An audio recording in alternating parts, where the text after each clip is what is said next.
We alkalize to realize the body is the temple, water is the source of life.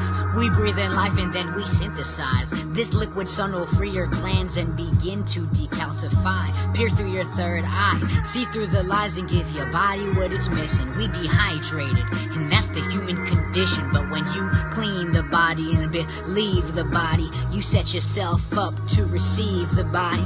See, it's a sharp knife, that's the water of life. It's like a sword cutting parasites down the sides. It takes a certain kind of faith to know that you're divine. And if it comes from urethra, then it's alkaline. We serve in truth, and it don't matter how weird it really gets. It's the linchpin, ascended masters to initiates. We alkalize to realize. Open your mind and find you had it inside this whole damn time. We alkalize to realize. Open your mind and find you had it inside this whole damn time. You had it inside this whole damn time.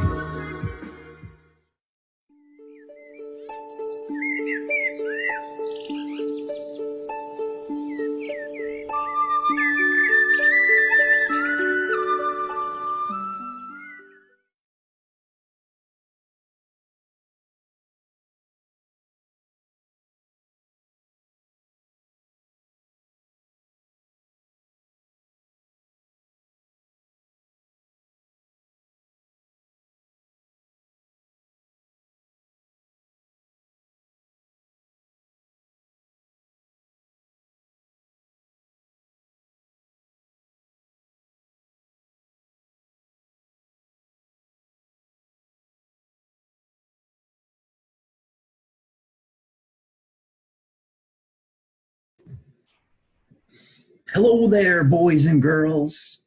The Melon Man here. And I am just jumping on a call today. I'm actually doing some work for Alkalize to Realize today. The producer, Lee Robert Molson, an online friend of mine. Alkalize to Realize, a really cool heal your life, change your life page on Facebook. Alkalize to Realize. I am going to be interviewing today Cristiana Eltrayan. Eltrayan, yes. Cristiana Eltrayan, yes. Yeah. Hi, Cristiana, how are you? I've never met you before. I've never met you also. You don't see me yet, yes? There we go, I see you. I see you, excellent, wonderful, very nice to meet you. Nice to meet you too. Yes, I was referred to you from Lee Robert Molson. Yes. From Alkalize to Realize. Are you familiar with the page? Not yet. I was wanting to get into it and see what you are doing, but it was a crazy busy week, so I just got back. Not yet. Great. That's okay. That's okay. We can do all our introductions right here, face to face. We can talk to each other and get to know each other. I'm sure that I know that if Lee has referred me to you, that you must be someone who is very conscious. Well, some people say I am. You're not sure yourself. I am sure, actually. You are sure. Yes. You are improving, growing, increasing your consciousness. Yes, but I am better represented by, you know, what the feedback is than I like to bribe myself. You have a little bit of worry expressing your own self a little bit. Oh, thank you for noticing that. It's just the reply that came. I think I express myself pretty much usually about what I am and what I do, but yeah. So what are you doing? What are you doing, Cristiana? As job or as general? Well, what's your job? What's your job? I am a therapist, and an author and a public speaker. Oh, so that's wow, cool, awesome. Okay, everything. Therapist, author, and public speaker. What type of therapist are you? I do energy therapy. It's called soul healing. It's it also works a lot with the subconscious beliefs. So it works both with the mind and with the energy bodies. So it's a holistic therapy that goes deeper directly to the soul and finds the causes of whatever people are experiencing. And from there, we find the solutions. So you're working with people that are having ailments of all kinds. Mainly, I'm working with people on career, couple, nutrition, or diet changes and life changes. Okay, so people who are trying to perform, improve performance in their life, in their relationships, career, dollars, making more dollars. Yes, yes, basically getting to their highest potential. But also I'm working with people that have physical ailments. I'm also working with people that have cancer, so it could include physical ailments as well. Right. So your therapies are wonderful for people improving their life with regards to their relationships, with regards to generating more dollars, with regards to maximizing their health. And you've also going to be doing stuff with people that are ill. So healing cancer, healing pain, healing diabetes, healing.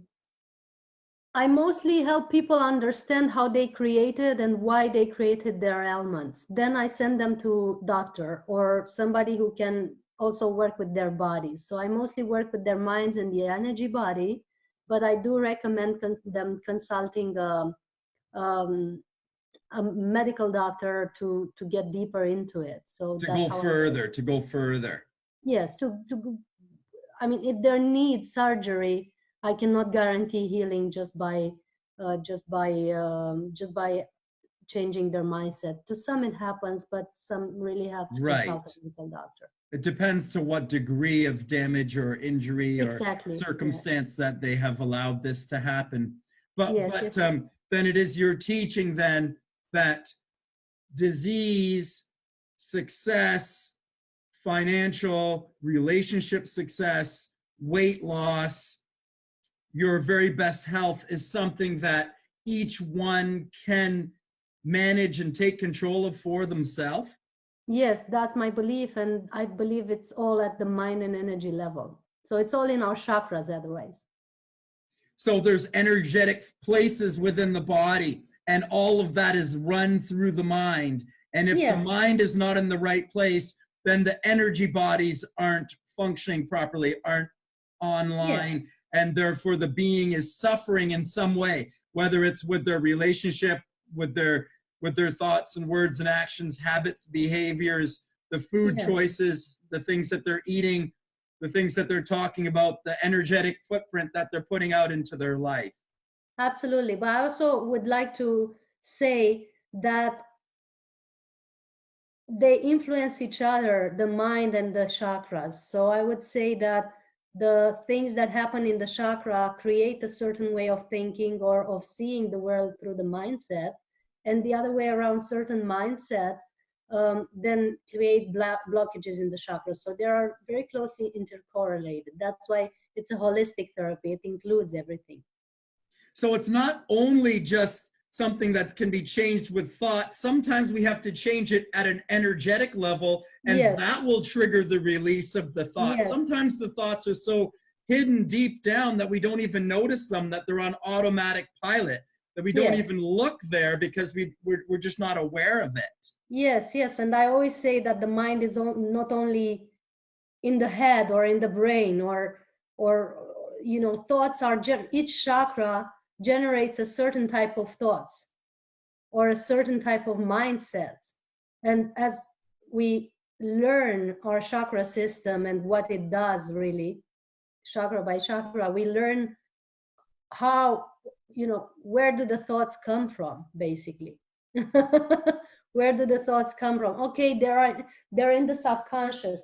But I always say that just working with the subconscious is not enough, because there's a deeper level than the subconscious that is influencing your way of being.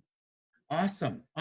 So when you talk about the chakras, and very interesting that you said this, different chakras, different energy centers within the body then trigger the thoughts, and different chakras tend to collect around different types of thoughts. Yes. Or Could generate you them. elaborate and get a little bit more specific about that? Like, for example, when you talk to a person, you could easily see or feel or understand where their energy is mainly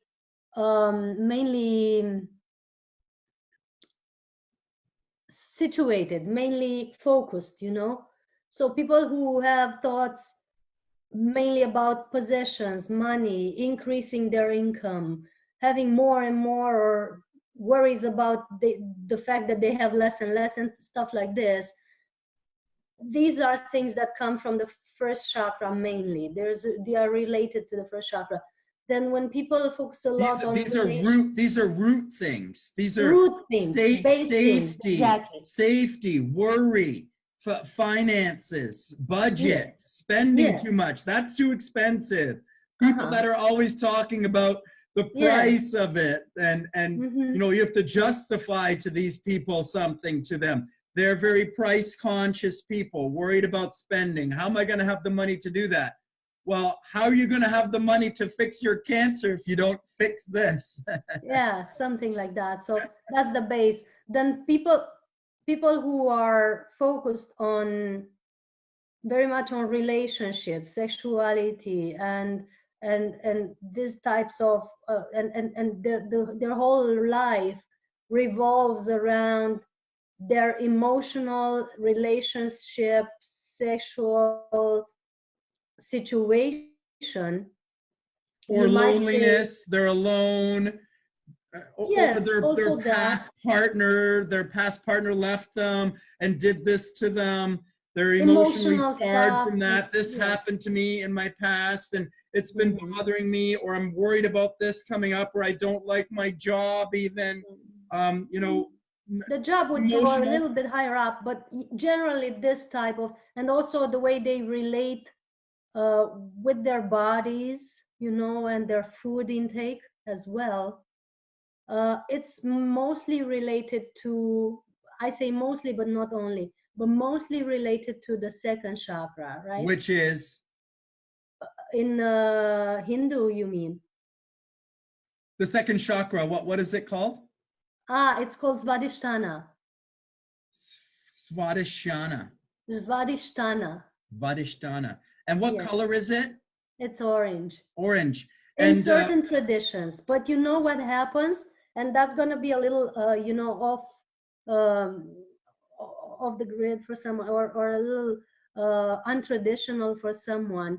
But I've met people that when we focused on working on their chakras, the colors weren't really what were taught in the basic traditions. You know, the colors were a little different, which means that, and I'm going to get a little even further with this, that we're not coming maybe from the same systems, and we're not all having the same exact energy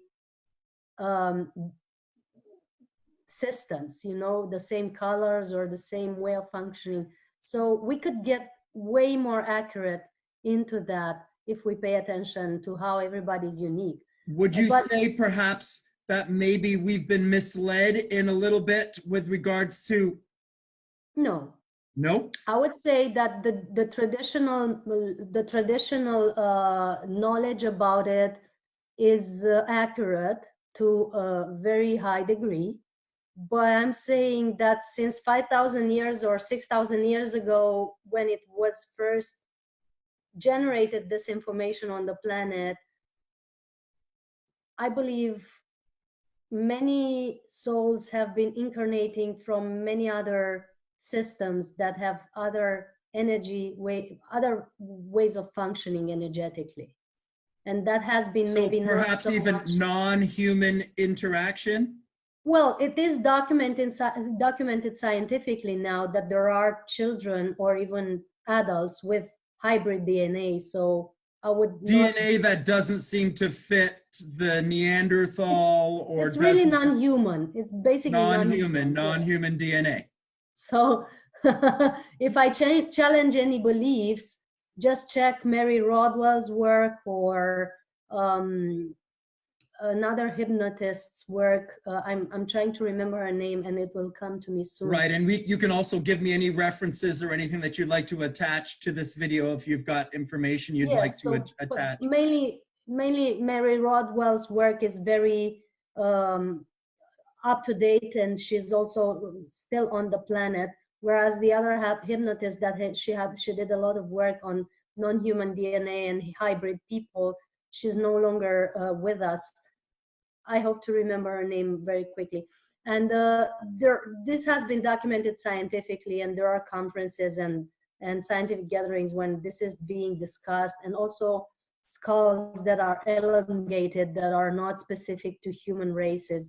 And so we are to, at some point, open up to the fact that, yes, the planet is not only populated by what we call traditional human systems. And maybe, you know, that this kind of, we just have to open ourselves up to kind of infinite possibility. You know, let's stop looking at things so black and white. It's not so, you know, don't be so certain about what you learned in grade 2, 3, 4, 5, 6. Not everything that we learned at that point in our life is accurate. Yes, yes. I say to people all the time, please be prepared to forget everything you think you know. Unlearn what you've learned, because what you know is holding you trapped exactly where you are. And if you want to go somewhere else or be something else or change your reality, you're going to have to let go a little bit of the thought that of certainty that you have. Yes, yes. Unless it's obtained through direct knowledge, which very few meditators are capable of. Which is going inside to get our knowledge, getting wisdom from within. Yes. Then we could question the outside knowledge to certain degrees until new information comes up. And now, it's only now that the scientific community is like catching up with what reality really is. Right. So what we've been taught and the way we've been led and really led to think is, you know, we were say, learn this work and then we'll be recorded on it. Learn this work and then you'll be tested on it. Learn this work, you'll be tested on it. And we were taught to understand things in such and such a way, and we were graded and given an A+ or a B+ if we did well and attained the knowledge that they wanted us to attain. Yes, exactly. And so we were led through our life and taught certain things and taught to learn in a certain way, and therefore we think only in one specific way, and there is other ways for the mind to think. Yes, yes, exactly. For me, it was very weird because even though I was a quite capable child in terms of IQ, you know, I didn't have any IQ problems, and I was able to learn most of the stuff that I was, you know, aiming to learn. It was very difficult for me to, for example, learn history. Like, for some reason, that did not stick in my head, like, at all.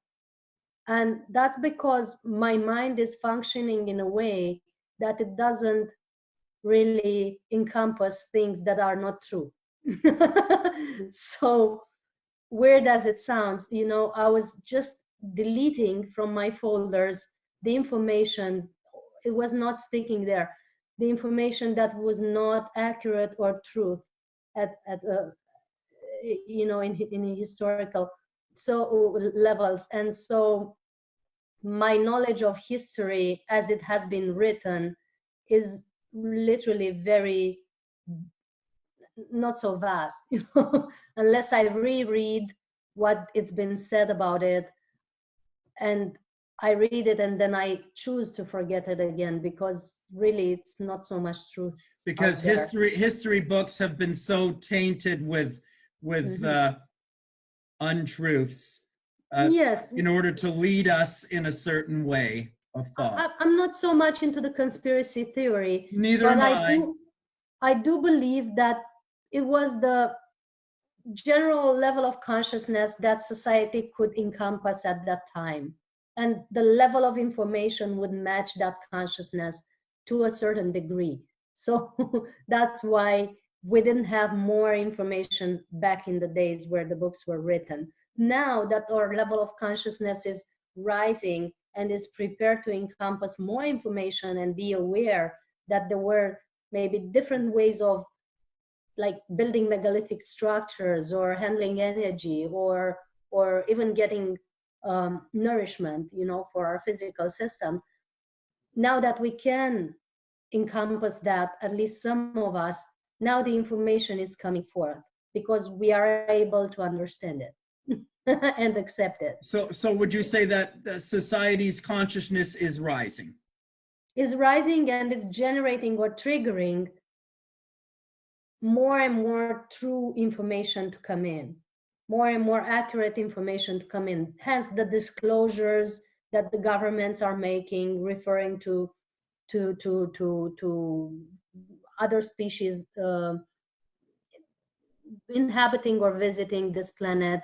Hence the discoveries that are being made in certain megalithic structures that show that maybe it's not built the way it was told it's by not man, built the way it has been said to be built, and that there might have been more ancient civilizations and more knowledgeable advanced civilizations that have built these structures, and all that information that is now coming and becoming transparent for humanity.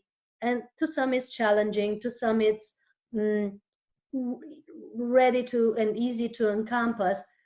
That's showing and that's being triggered by the fact that we are evolving, and that's also showing the fact that we are ready for it. Yes, excellent. And some are ready to receive and others are not. And we need to have care with everybody. And you know, if somebody isn't open to the ideas, that's okay. It's just not for them. They are not ready for that, and that's fine too. Yes. Everyone can choose to engage in some new knowledge and some new outlook if they wish, and people can continue to stay as they are if they choose to. Yes, we are in a live and let live moment in humanity where this mantra is, or way of being, is probably the best way of functioning in this era of great change. Because as soon as we're trying to push or judge or push our knowledge to people, or judge the way they receive the knowledge, or whatever changes we would try to force into the society, is not bringing so much balance. So things have literally an organic way of developing, and to me is very beautiful to witness that when it happens. So you can see it growing, you can see it perpetuating in society, you can see more and more people are coming to this awareness, but at the same time, the vast majority of people do not have the ability to generate an internal reference point at this point, and because of that, most people still do not understand this. Well, to my experience, all the people that I meet, and I say 99% of them do have a certain openness to the kind of information that we generate. And either I'm blessed to attract or, you know, gravitate around people that are ready for change, or the majority of people is becoming ready for change to some degree. Or if they are guided, people can make that change, but maybe can't do it independently yet. Yes, absolutely. And we guide each other. Right. We always guide each other, and we always learn from each other, and we're all teachers to others and students to others at this in the same time. Agreed. Agreed. I believe that everyone can reach into their internal wisdom, but I do feel that it seems that they just need to be guided there. Some people need that guidance more than others. Well, some feel more comfortable in having at least feedback to the intuitive things that they tune into, you know. And I feel it's good to have somebody to talk to, especially when are at the beginning, to have like a field of reference that A community. yes, a community is the main thing that people need at the moment. That's what I feel, to not feel alone in their change, I would say. Because To as not you start to feel, change, everyone around you is not changing, and it can make you feel a little bit ostracized. yes, and secluded and sad. And that's what Secluded I'm and sad, working yes. with at the moment, to really help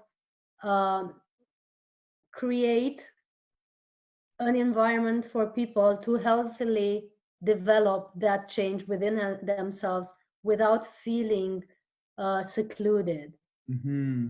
with feeling that they are okay to be different, with feeling that it is permitted and even encouraged for them to transform, and that Allow would their not individuality lead, to come out. yes, or even beyond the individuality, the feeling of unity, actually, That that we're can be achieved. all this same being. Connected, yes. And I highly encourage and work towards building this circle of support around the planet between us, who are working together for evolution. And I do consider myself one of the people that work for planetary evolution at the moment. So between us, and also between the people that are opening to evolve more and more, and have this network of support, and this network of this global family, I would say, that is building more and more. And you know, internet and all the technology is helping a lot with that, but also our opening of the heart is helping even more with that, because is generating this feeling of unity between each other. Yeah. Awesome. And I really like what you said there, planetary evolution. This is our society moving forward, evolutionary. Yes, yes, yes. Or I would say even getting back to our original state of being, which was empowered, and it was wise, and it was super conscious, and it was free. We've lost that.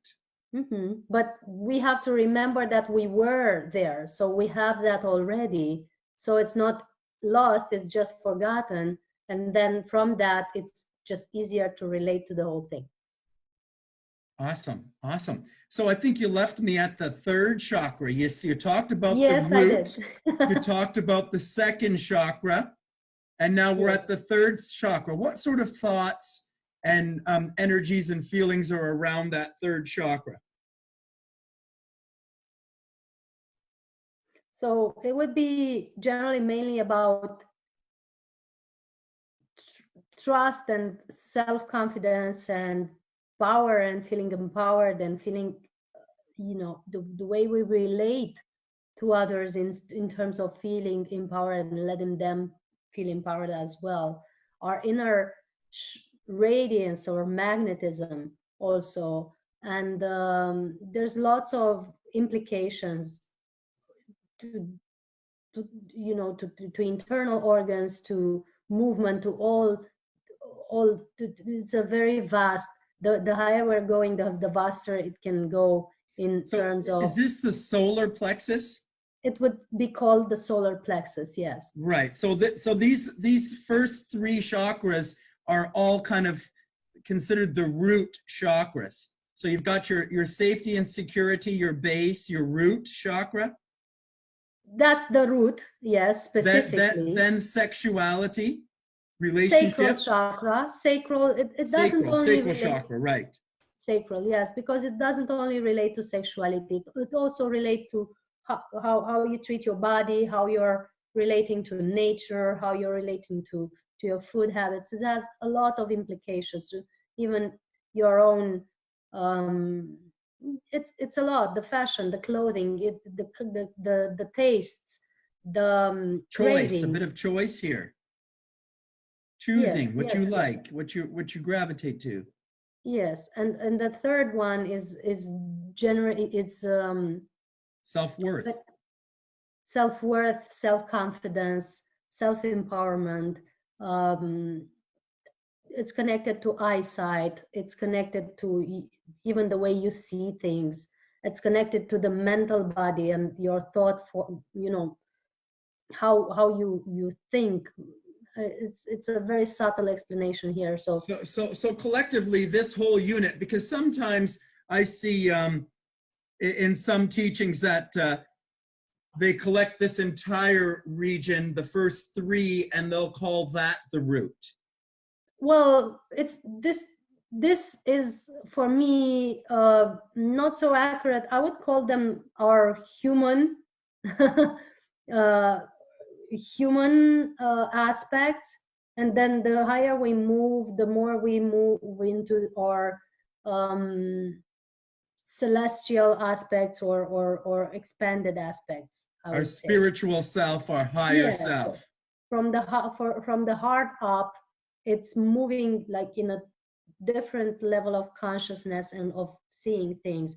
And as we evolve our consciousness towards that, and as our inner energy moves towards that, and our kundalini rises towards that as well, but in an organic way, we start to literally look at the world differently through these lenses that are a little bit more refined, I would say. Awesome. So then let me see if I understand you there. These first three chakras, these lower chakras, are kind of the spot where most people stay. I would just move a little. I would say this, that society has been mostly focused on this level of consciousness. That's not a judgment, that's an objective observation of our history so far, that our society has been for a while focused on survival back in our prehistory, as we call it, where the main focus would be to get food and shelter. Food, and that heat, warmth, shelter. Yes, a partner to have a relationship, a family. That's the next level. That took a while, but in the survival first. Times, it was mostly about food and shelter, if ever they found one, and the partners would be more randomly chosen, I think. And then the second level would have been where food and shelter was a little bit safer, and then they would look at building tribes and relationships around that, and family structures of some sort, and this and that. And that was another level of evolution of humanity that really took a while. And then the games of power began, which is eventually the evolution towards the third chakra. And for quite a big amount of people, number of people, the consciousness would still be there. Unfortunately, we had some masters some 2,000 years ago that came to move us to more towards the heart chakra, more towards, instead of power games, let's do love, sharing, And, you know, they talked about the heart, about the unity, about compassion, about we're all one, about turning the other cheek and stuff like this. But they weren't really treated very well back then.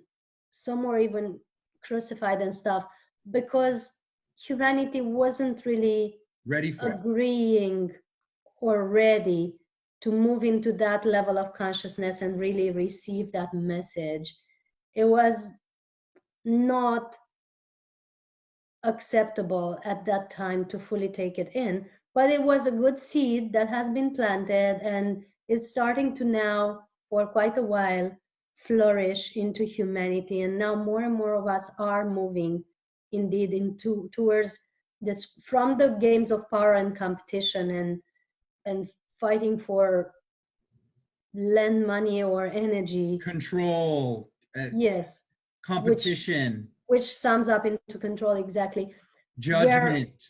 We're going into, we're first and foremost, the first step of evolution or sign of evolution is that some of us, and even at the companies level and maybe some countries even, are moving from competition into collaboration. You know, even at the corporate level, we're starting to talk about it, and we're starting to ponder upon what is best for employees and how you build a better structure or better system by making them compete or by helping them collaborate. What is best for society? What is best for governments, and they're building structures in that. But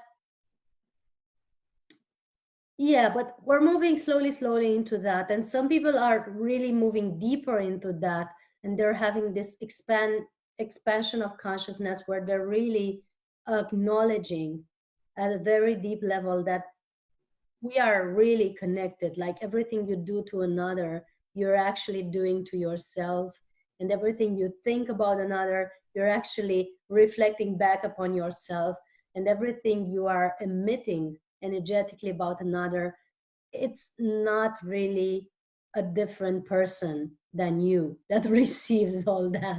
And we're starting to be conscious of that, and some of us are trying to monitor our thoughts and emotions to better relate to what seems to be external, but it's not really that external because it's all encompassed in what you are and emitted through what you are.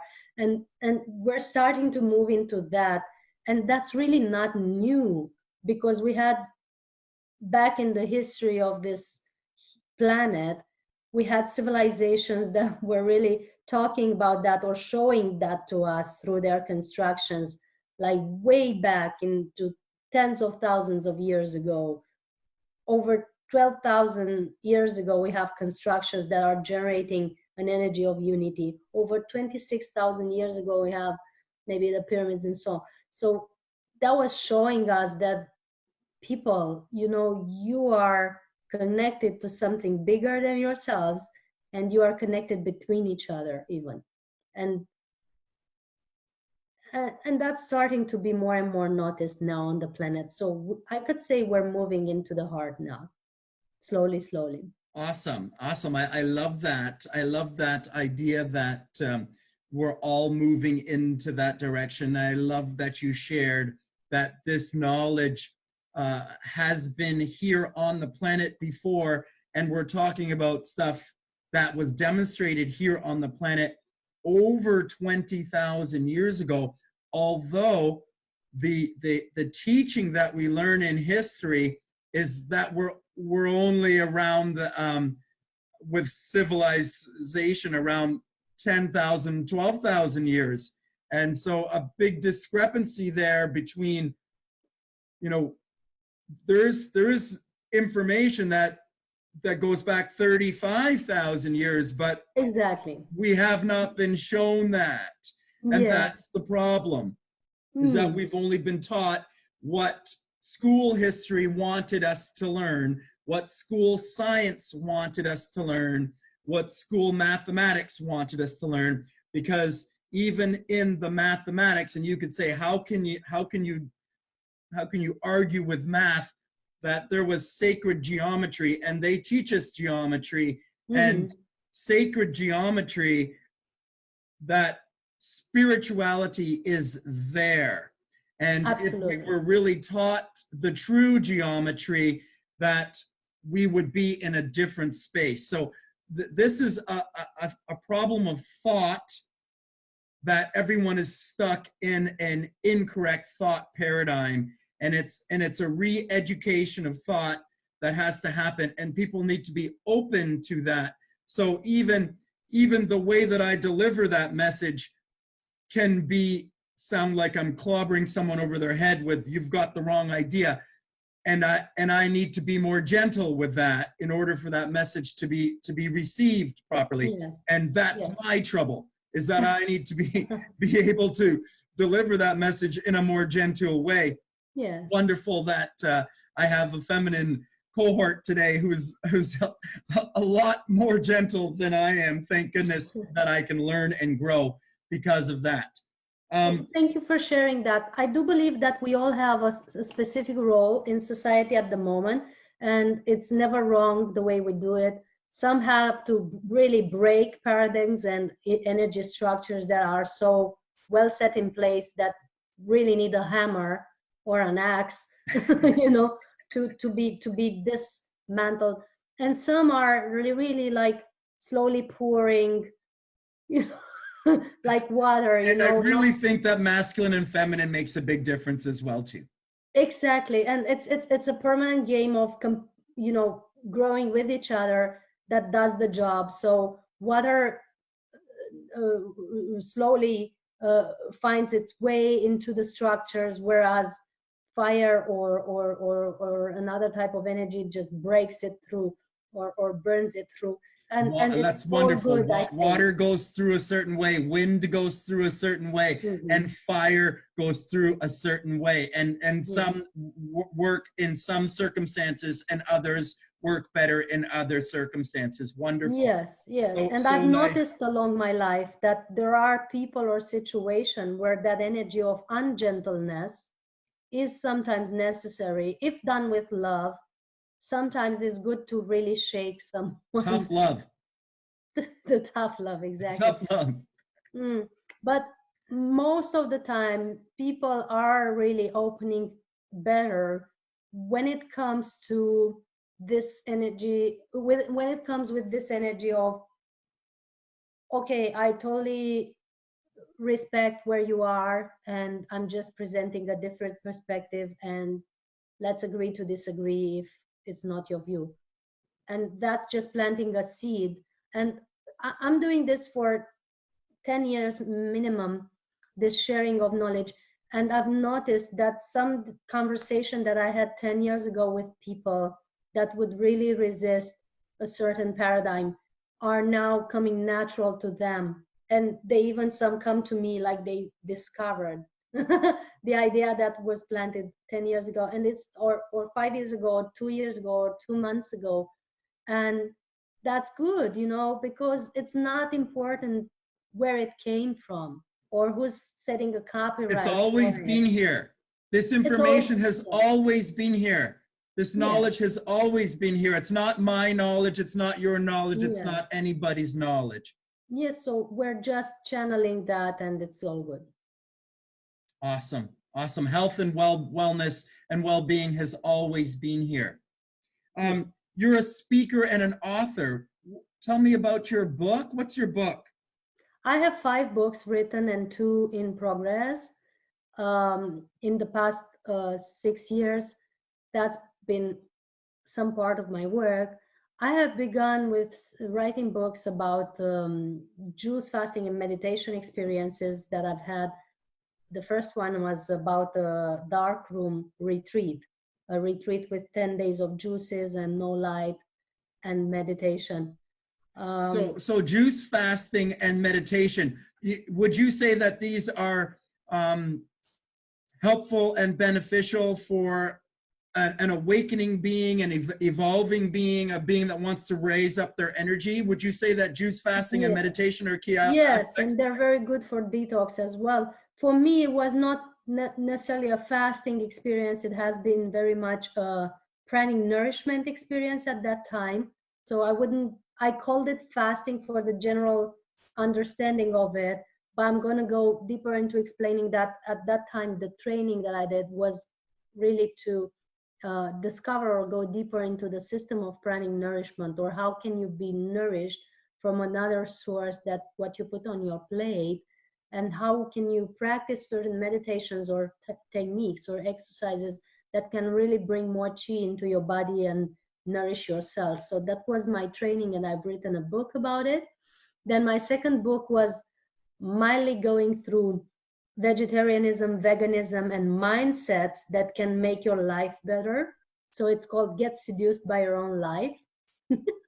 That's with vegetarianism, veganism, and also changing your mindset. And mindset.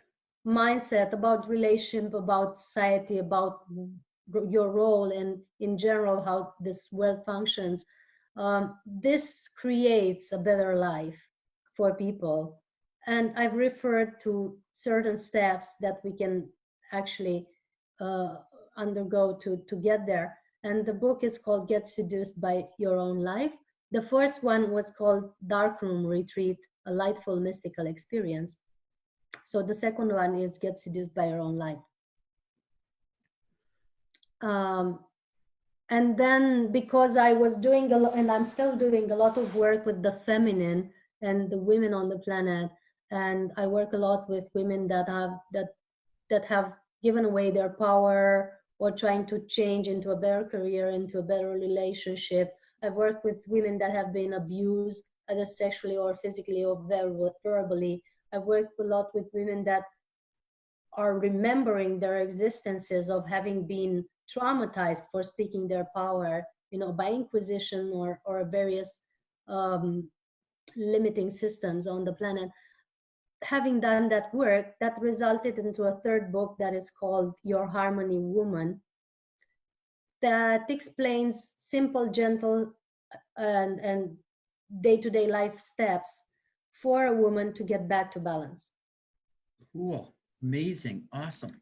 That are related I'm to gonna circle back with nutrition, some body questions work, about these. mindset, and also products or things that we can actually use for our body to be healthier and happier. Awesome, awesome. And I love that it's always linking back to mindset. It always comes back to mindset. Isn't it? Yes. Mindset the root? Yes, yes. I could not avoid that in any of our books. The fourth one, I guess, would be about the miracles that I've lived and experienced. I've had quite a few in my life. I've had literally moments and instances of very deep divine communion or very deep communion with beings that are not necessarily visible to our physical eyes, and experiences that are categorized as miraculous for general knowledge. And I've written that book for helping people to know that there is a much brighter reality than we normally see, and that it is accessible for most people. So just to encourage people that these things can be experienced and can be lived here on planet Earth and in a physical body. So the book is called Believe in Miracles. It's yet to be translated in English, but that's the name, and it's going to be translated soon. What is your first language? My first language is Romanian. Awesome, awesome. And what's your final book? My final book is one of the most useful for this paradigm. It's called the Pranic World Book. It's referring to the fact that we're moving into a different state of consciousness where we can be nourished in a different way, even with lighter and lighter food as our consciousness gets lighter and lighter. And it's speaking about my 10 years experience with gatherings in which I've literally met people who didn't need physical food or were able and capable to live out of very little physical food. either juices or fruit or very light food or even water for quite extended periods of time. Yes. I've Years also to, met people like this, and I have a circle of friends like this as well too. And that's yes, so life transformative when you actually get to meet and speak to people that are like this and exactly. recognize that this is real. This is not Absolutely. something that is, we're told it's not true. That Absolutely. it is true. People can live without food and water. Yes, yes, and but I have to add always that yes, they can, but that is only due to a very deep and diligent spiritual practice. And I have to warn people all the time that is not something that you just start doing at home You without cannot any just preparation. force this. You cannot just make it happen. You cannot Yes, just do it by force or doing it by a certain number of weeks or something. This is a absolutely. complete life commitment. Yes, and it has to be backed up, and that's where I'm going with this warning. It has to be a warning because really people have died trying, and I'm most accurate and attentive of how I spread that information, especially for younger people, but generally for all the people, that there needs to be a preparation, a detox, um, diligent spiritual practice where you constantly fuel yourself and with chi, with energy, and enhance your With energy the energy level. that flows through us, we have to get Yes, into flow with that energy. yes, and to have someone to consult with that you really can trust, that can monitor your state so that you do not go into starvation or depleting your body, because some people are really not so connected with their body and they start feeling that yes, maybe I'm not that hungry, or yes, maybe I can go for more days without food, and they push into that and they're depleting some systems like the muscular and the bone system, and that's very hard to restore. So I've met all kinds of people. I've done therapy to many of them, pre-process, post-process, during Pranic process. Having had this experience, I have to make this very clear for people that you have to train for this. And you actually don't have to train for this to letting go of food, but you have to train your consciousness to rise higher and your frequency to rise higher. And then food intake would just naturally drop bit by That's bit. right. It's not a force, it's a raising of energetic footprint that Absolutely. allows you to live without food or with Absolutely. That's less the way and it is. less and less until you come to the point that you don't even need it anymore. And that Yes. happens. That's not a force that's No. happening. That's Nobody's super forcing organic. that. Super organic way to go. Sorry, I dropped something. Otherwise, naturally, that's not going to feel good. And it's not going to feel true also, because some people try and then they feel bad because they don't have the practice to back them up, and they don't have the knowledge to back them up, and even the right transition. And so they say eventually that this can't be done. But there are also people who have done it for 10 or 20 years, and I've been participating to gatherings as a speaker with them for an extended time, and I've lived with them and I've traveled with them, so I know it's possible. I've also had my own experience with it, and I have my own experience with it, so I know it's possible. And now we're organizing festivals together so that other people know it's possible. This is very possible. This is very possible. Yeah. Okay. I'm gonna just take a moment while you speak to get my charger, because You're running out of power? I might run out of battery for Okay, the okay, you can laptop. get your charger if you like, and I'll say, and I'll foreshadow something that I want to come up discuss with you a little bit. You talked about a couple things there that I think we need to circle back and give a little bit more focus on, because Yes. You talked about one thing for sure that I have to say. You talked about fasting, and I want to talk about that a little bit. And I just want to say about fasting. Fasting is generally thought of as about us reducing our food to a minimum, but I also want to make note here that when we say fasting, fasting can be applied to anything. We could be fasting from certain way of thinking. Yeah. We could be fasting from an engagement in shopping. We could Oh, be fasting in the engagement of watching TV or a certain type of programming or certain things on TV or on our screens. Social media fasting also. We could be fasting from our mobile devices. Technology fasting, yeah. We could be fasting from sex. That's called and it has been practiced also. Brahmacharya, yeah. It has been practiced in many traditions, and it's very natural also when the energy rises higher, that it's not only fasting, it actually goes into a lack of necessity, I would call it, A less required need for that. And that can only happen if you can bring that root energy up beyond its normal expression. If you are still engaging with your life, that your life needs to purchase things, that's about generating dollars, and your life is about having a mate and having sex, and if your life is about, you know, still self-doubt that you have this power within you, if you're engaged in that sort of thinking and belief, and that's where you're at, no, I'm not blaming you. I'm not saying I'm better or anything like that. I'm just saying if that is where you are, then you can't even conceptualize the idea of living without sex or wanting to.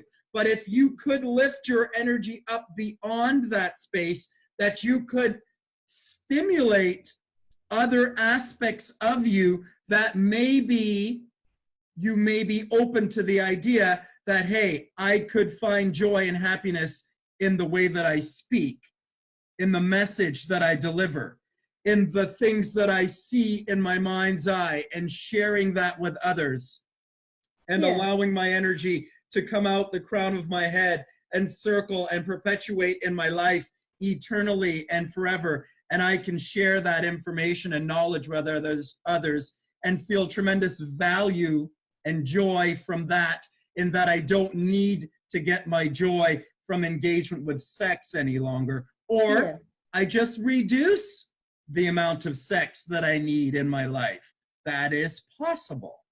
And that is not excluding having it into your life because you're spiritual. You know, not to be understood that we have to become monks or we have to go into... You can do it, or you may not do it. And you may engage for a while, and you may not engage for a while. All is about choice. The freedom. Everybody is free to choose. Everyone is free. And fasting is more than just food. It's thought, it's word, it's material, it's things, it's anything. We can apply this to all aspects of our life. Yes. Another thing, it can go to a level where you're even no longer fasting, you know. You're just, because fasting implies to some degree depriving yourself from either food or sexual life. Moving beyond fasting. Fasting is entry level. Yes. So you're going beyond the fasting into a state of feeling complete. Joy and happiness with less. Joy and happiness without. Finding joy and happiness even in the more challenging circumstances in your life. Yes, and generally feeling complete, like exactly the way things are. And all the time. That's a good level to be in, yeah. And that's possible and is essential if you want to live without food.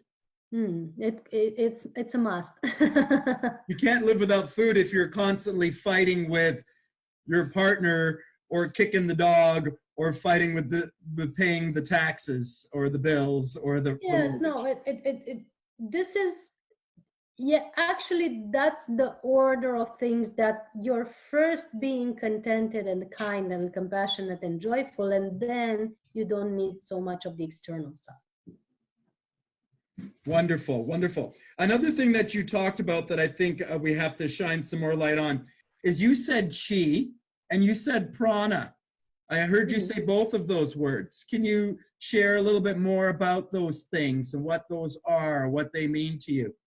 I wouldn't say there's a difference between the terms. It's just the way they called it in Chinese and Hindu tradition. So Chinese would call it qi and the Asian tradition, and then the Hindu would call it prana. But it's the same life force energy that breathes and nourishes us all, and that makes, you know, the planet move at the same time. Right. So it's the same energy that over here in the West we say God or we say Yes. spirit, Yes. and often those words can turn people off. And sometimes people will say that's woo woo and that's not real and that's not tangible. But the truth of the matter is we can't really measure the spirit. There's no way to measure the spirit. There never will be. There never ever has been. So we can have the fight of whether or not this is real or not till the end of time, and there's no need to fight.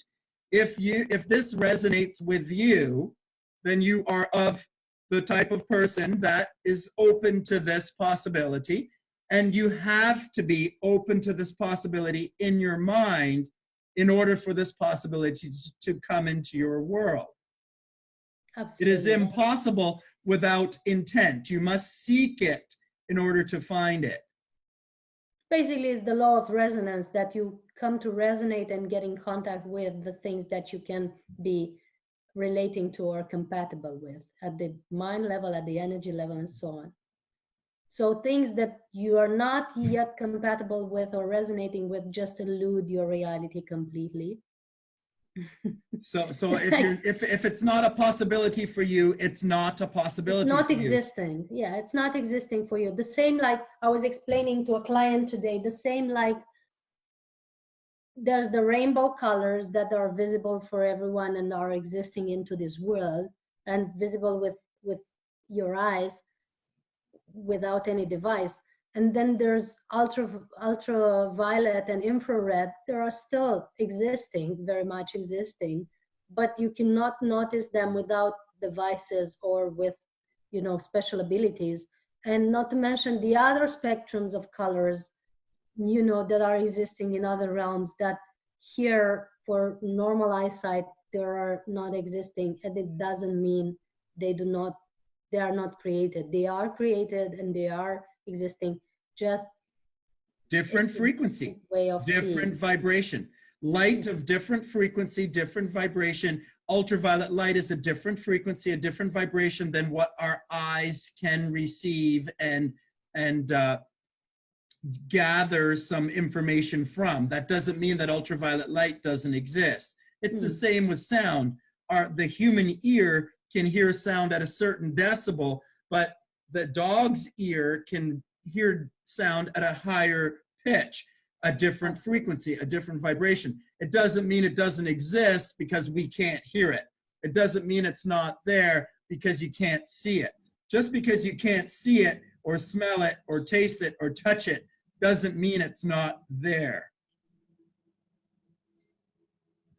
I think another thing that you talked about, your third book, buddy, could you just turn that down a little bit? Just because I'm on a recording here. Thank you. You talked about something with your third book, veganism, vegetarianism. What does this have to do with it? What's the role? What's this part?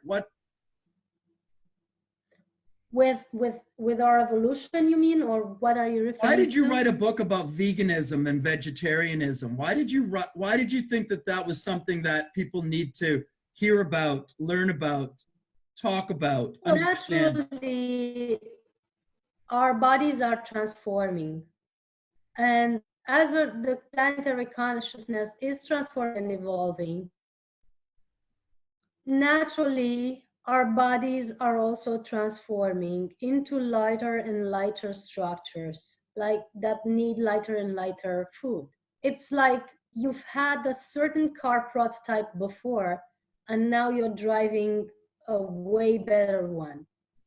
And the former car type was necessitating a certain type of fuel that was maybe not so refined, but now that you're having a better car, that now that your car has evolved and you've trimmed it or tuned it in some way, now you have to put a different fuel, a more refined fuel into it. Otherwise, not going to run at the same speed or at the best capacity. You're still going to drive like the old car, or even it's not going to run at all because it's too refined for the type of fuel that you used to put in the other car. So that's what's happening with our bodies, basically. And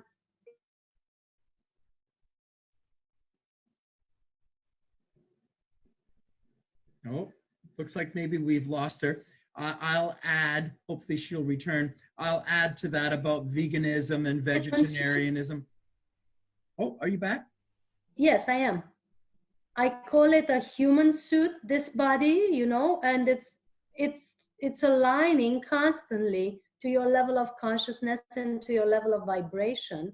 And as the level of consciousness is growing higher, as you can encompass new and higher ideas, as you can have new and higher emotions, and as you can see the world through cleaner lens, your body is going to be more refined and it's going to require a lighter type of diet. Otherwise, you're going to die. I know it sounds abrupt, but that's what happens to people, you know, or they get very ill, or they have a constant discomfort in their lives. Pain in the body, emotional pain, physical pain. Yes. It can happen, yes. Pain in all sorts of your life. It's telling you to change. It's telling you to pull your hand away from the stove when the stove is hot. It's pain in your body, in your life, because you need to make a change. You need to make a change of mind is what has to happen. Mm-hmm. And it starts with the base. And the base is, the foundation is nourishment for all processes. So wherever you would go to get a spiritual path that is really deep and aligned, for example, in a yoga, if you went before to a yogin master that was really, really profound in his teaching and really helping you to really align, the first thing he would do was he would make you change your diet, and he wouldn't even take you as a disciple or student before you changed your diet, like at all, because there's a certain barriers to how high the consciousness can go when your body is cluttered. So you cannot go beyond a certain barrier of understanding or openness if your digestive system or your gut brain, it's literally called the brain actually, is cluttered with heavy stuff and with very harsh vibrations that you're constantly bringing into your system. Now so quite simply, meat, flesh is of more dense food than fruit. So the liquids of fruits and vegetables are of a higher frequency, less dense than flesh, than muscle, than tissue, than bone. Absolutely. So if you're eating animal source proteins, you're eating more dense foods. And if you can shift to a lighter diet, that there's less dense foods being taken into the body, and that has an effect on your frequency and vibration. Yes, and that's so this at the level of density, yes, it's very accurate.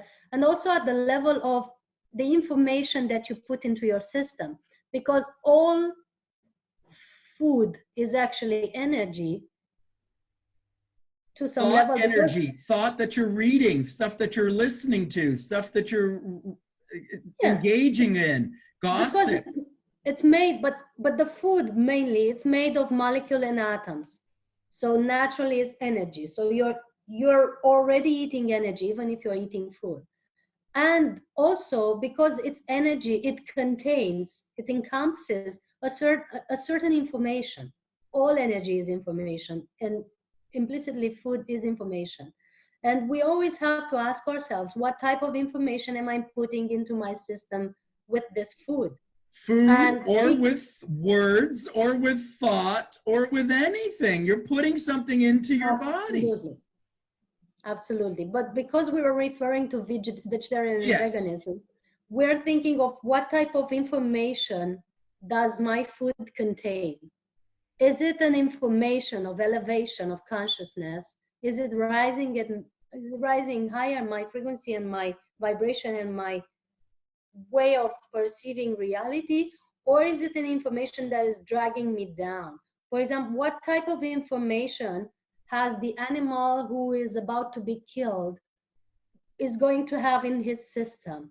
Is he going to have an information about joy, happiness, and how good it is to be on this planet? Or is it going to have an information about terror, anxiety, and safety, feeling not safe in a space where if you're you're supposed to eating be that, home? what is that going to do to your body? Exactly. To your life.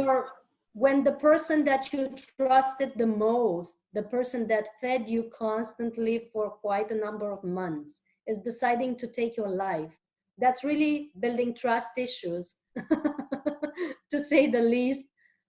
As an animal, you know, especially if you're very sensitive and you're able to sense the person that is fed you and what it's going to do to you. And that's what most animals are going through, because they are sensitive. Like your dog can sense you when you're coming home. Your cat can sense you when you're angry. We're eating and mistrust. Around you. We're eating All fear. your animals We're eating are terror. We're eating what anger. you're thinking and feeling. Yes. Eventually, that information of distrust and unsafety and all that has been built in that animal before dying and in the process of dying is gonna sneak into your system as soon as you're eating it. That's why society is experiencing so much negative emotions with certain food habits, whereas with other food habits, the emotions are starting to become lighter and lighter.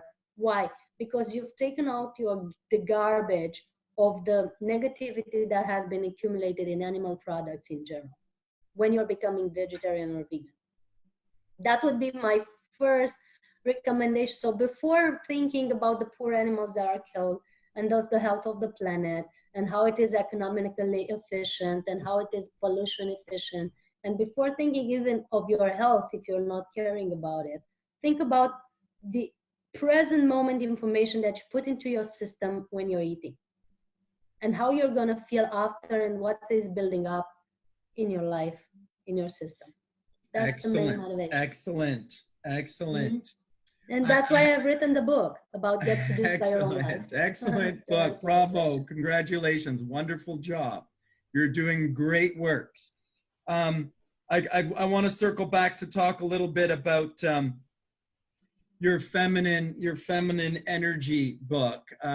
I do talk about masculine and feminine energy, so I'd love to just expand a little bit here and say that we live in a very masculine dominated world. We do still, yes, for a while. And we really do need the gentle beingness of the feminine. We do need this desperately. Our world needs it. Yes. But every being has masculine and feminine in them. Both, yes. We have both of these in us. So sometimes we can get a little bit attached only to one side of ourselves. Yes, especially if we're tricked by the suit that we're wearing. Saying that now I'm a man, so I have to be tough. So I have to be a provider, and I have to be good at this, and I have to make decisions, and I have to do this because I'm a man. And the woman is polarized the other way. Yes, but by society, traditionally. And that can cause a lot of friction in our relationships, not understanding that we are both the same thing. Yes, essentially. And unfortunately to women, nowadays they're also taught to be masculine, actually. We would love that the women would be at least polarized the other way, but the problem in society is now that the women are polarized, not polarized, but focusing generally also on masculine energy. That's why it's creating so much imbalance in society and in their bodies as well. That's why the book is called Your Harmony Women. It's talking about getting back in harmony, getting back into the feminine energy, into the feminine flow, into the gentleness, into the like water type way of getting through life instead of hammering We need through this. life. We need this. We need to stop conflicts, and this is conflict resolution for sure. So we desperately need the feminine energy to return here, and we all need collectively to recognize that we need to turn on our own personal feminine energy. Yes. All of us need to learn how to do that, and that's our creative energy, and that we can create anything that we want in our life and our world with that energy. And it's directed by our masculine choice, our masculine decision that we make. And we can direct our creative feminine energy with our decisions and our choices that we make in our masculine mind.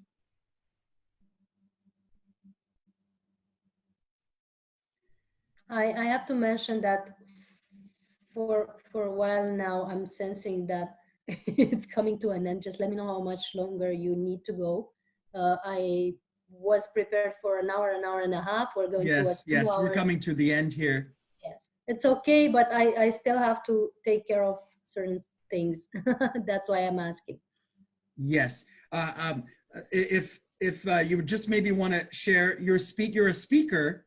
So yes. What do you typically speak about? What's your... Mainly, I have been speaking about how to work with energy and how to trust that we're all energy.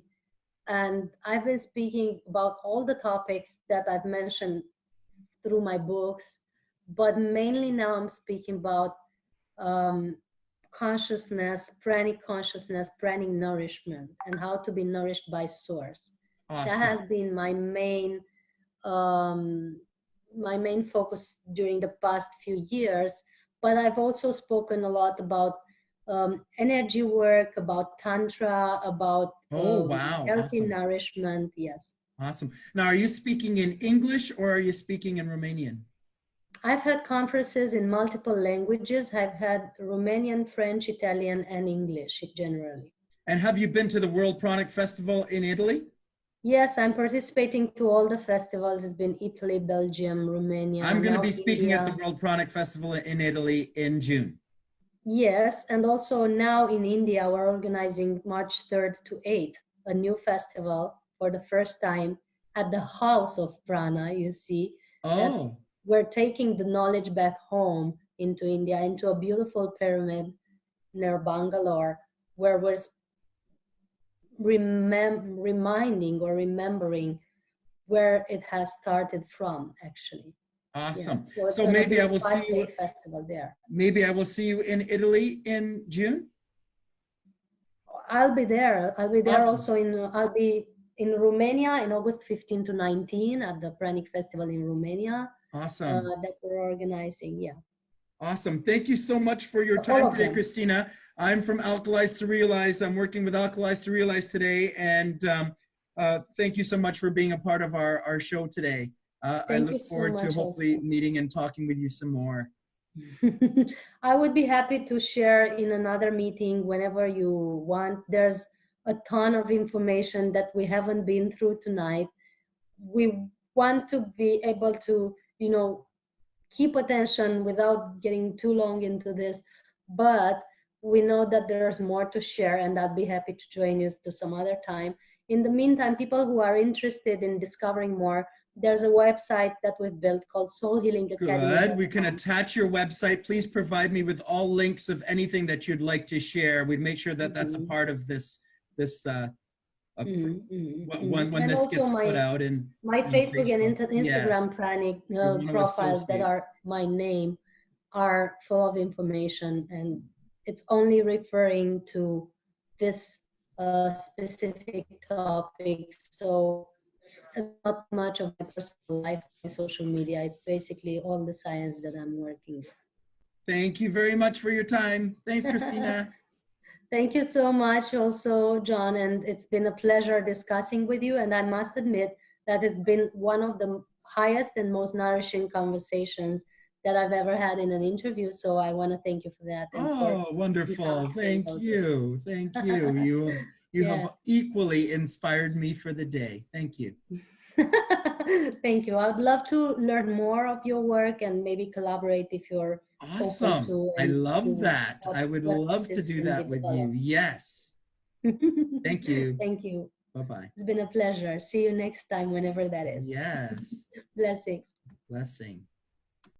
We alkalize to realize the body is the temple, water is the source of life. We breathe in life and then we synthesize. This liquid sun will free your glands and begin to decalcify. Peer through your third eye, see through the lies and give your body what it's missing. We dehydrated, and that's the human condition. But when you clean the body and leave the body, you set yourself up to receive the body.